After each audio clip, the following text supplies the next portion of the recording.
I feel my power. Alice, I think she was the brain of our double, that's for sure, and I was the power. A 20-year-old who has never participated in a clay court match at this level, 30,000 Filipinos, and one Austrian city. No, I don't think that it makes it easier. Every single match is so tough. And before Alex Eala even hits a ball at the Upper Austria Ladies Open, her first WTF 500 event on clay, the Philippine Embassy in Austria is organizing an army, trains from Vienna, crowded venues, and a diaspora that transforms a sleepy European city into something the tennis world has never seen. Eala enters Austria rated 45th in the world following a hard-court swing that saw her advance to the round of 16 at both Indian Wells and Miami, while the world's top player has been playing in front of rows of empty seats. The clay symbolizes uncharted ground. She has excelled on it in her junior years but has never demonstrated her abilities at the top professional level. She shared an Instagram story from Lin's, a Filipino grocery store, a few days prior to her debut. The message reads, "Oy Philippines," which indicates a pleased surprise in Tagalog. "The store is a jewel," she said. The true story was revealed in that one thread. Alex Eala always brings her home with her wherever she travels, and home was going to arrive in full force. There has never been a more striking contrast. Aryna Sabalenka has the best start to a WTA season in 2026 with 23 victories and 1 defeat. And the other corner, reports from Indian Wells in March, fan videos going viral, rows of empty seats during Sabalenka's matches, social media backlash over sparse crowds. The world's best player competing in a stadium that seemed uninterested. And now Lin's So WT, a 500 event with a 3,000-seat center court, Sabalenka is not even in the draw. Drama channels on YouTube are reporting something very different, despite the fact that Mira, Andreeva, and others are the top seeds. There have been reports of Sabalenka's annoyance, terror, and an inability to comprehend why her power on the court does not convert to dominance in the fans. Because Alex Eala has been winning something far more valuable while she has been winning matches. Before anyone else. The tournament director saw it coming. On April 5th, Sandra Reichel, a former professional athlete who currently oversees the Upper Austria Ladies Open, spoke with ABS-CBN Sports. She was clear in what she said. Having a fantastic player is fantastic for the Philippines, Filipinos, and tennis enthusiasts. Alexandra Eala is incredible. Unbelievable, not just good. Reichel didn't end there. She affirmed that Eala will play all of her games on the center court rather than the practice courts with makeshift benches. Reichel is aware of what is about to happen, therefore all 3,000 seats on the main stage are reserved for her. Numerous Filipino media sites and social media accounts have reported on the mobilization taking place throughout Austria.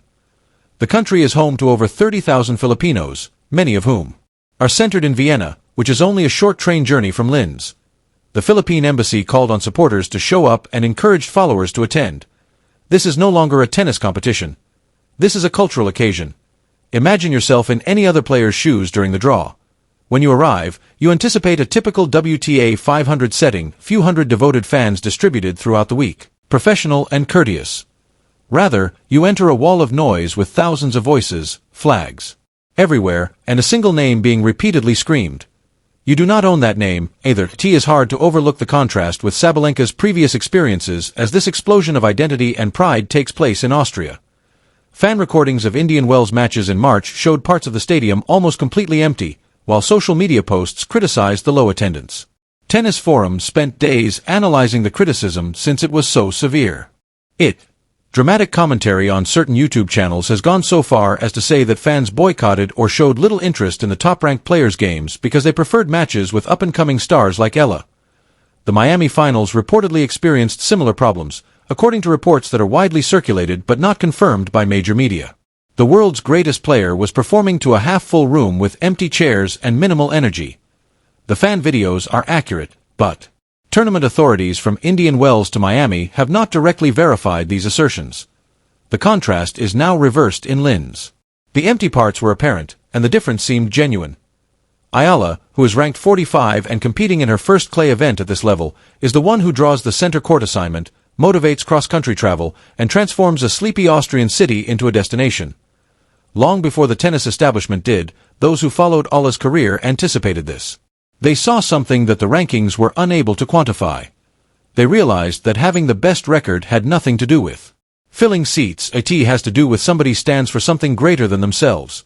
The title on Eala's Instagram story about the Filipino grocery store, Oy Philippines, perfectly summed it up. She wasn't doing a performance.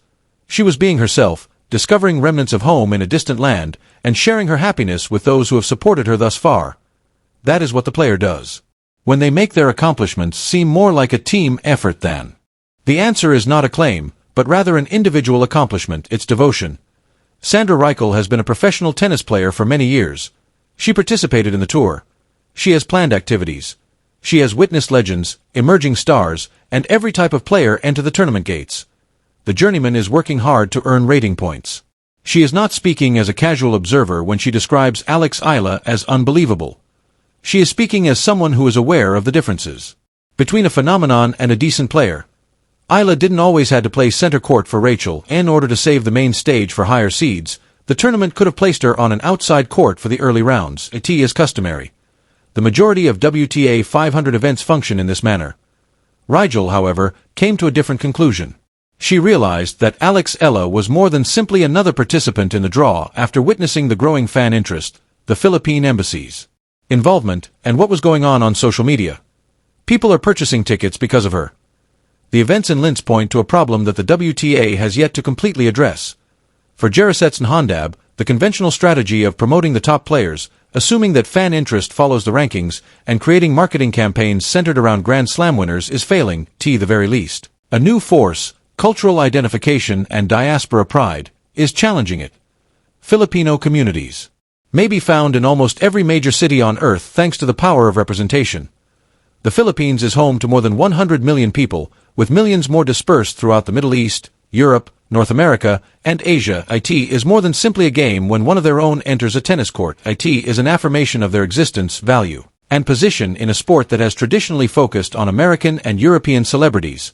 Stuttgart, Roland Garros, and every clay court event from now until summer are all on Eala's forthcoming calendar. Tournament directors throughout Europe are about to learn what it means to host a player who travels, if the Linz mobilization is any indicator. With the support of an entire country. Sabalenka, however, is still having a fantastic season. There is no denying her tennis skills. Her outcomes are self-evident. However, the WTA faces a business challenge if the attendance problems from Indian Wells and Miami continue, if the trend indicates that fans are prioritizing cultural ties over pure ranking excellence.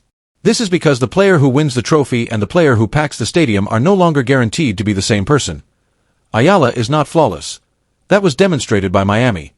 After defeating Laura Siegemund and Magdalena, she advanced to the round of 16, then took on Karolina Muchova. The score was devastating, 0-6. 2-6, the type of loss that reveals the precise amount of work left between the top 10 and the top 50. Eala didn't share anything about Itino's sentimental declaration, no in-depth analysis. Rather, she went on, switched to making clay, took a plane to Austria, discovered a Filipino supermarket, and grinned. That's growth without having to explain every setback, resilience without performance. She was described as unreal by Sandra Reichel and Austria, 30,000 Filipinos organized. The Philippine embassy made public appeals for assistance. Higher seeds were passed over for center court placement by a 20-year-old making her clay debut. Additionally, the world's greatest player has been performing in front of swaths of empty seats elsewhere.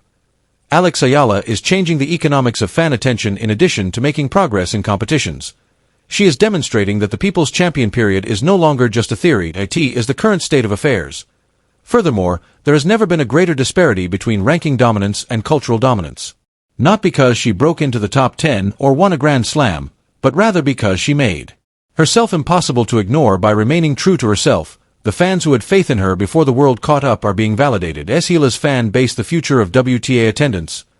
Will the best players eventually be able to equal this level of cultural attraction? The next time you purchase a ticket, who will you be attending?